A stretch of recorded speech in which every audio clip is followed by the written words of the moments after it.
એવો માણસ છે જેને પર્વત પર ચડવું, ટ્રેકિંગ કરવું અને મંદિર જવાનો ખૂબ જ શોખ છે.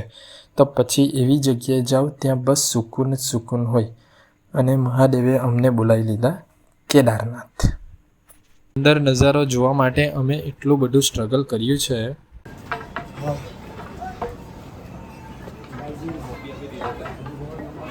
સો ફાઇનલી ગાઈઝ, આજે એવો દિવસ હતો જે અમે આટલા દિવસથી વેટ કરતા હતા.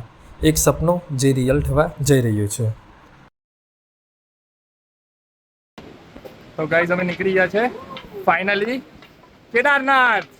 હર હર મહાદેવ. ખૂબ જ એક્સાઇટેડ હતા એટલે સ્પીડમાં ચાલવા લાગ્યા.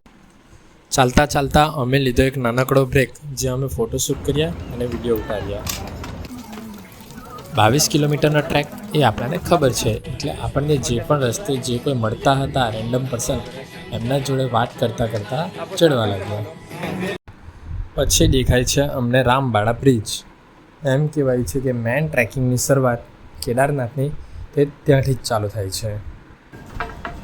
અડધું ક્રોસ કર્યા પછી અમે એટલા બધા થાકી ગયેલા હતા કે દાદર જોઈને ચક્કર આવતા હતા. ઉપર ચડાય તેવી હાલત જ નહોતી.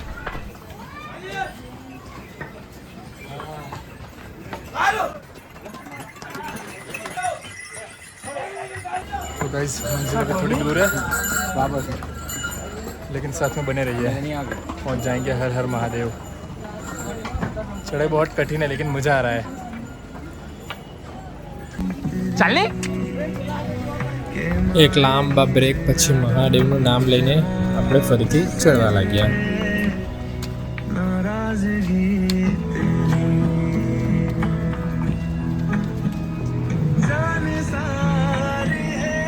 કહેવાય છે ને કે કેદારનાથમાં સ્વર્ગની હવા આવે છે, પણ એ પહેલાં નર્ક આવે એ ચાલતા હોય તે લોકોને જ ખબર પડે. તો પણ ત્યાં ચાલવાની એક અલગ જ મજા આવે છે.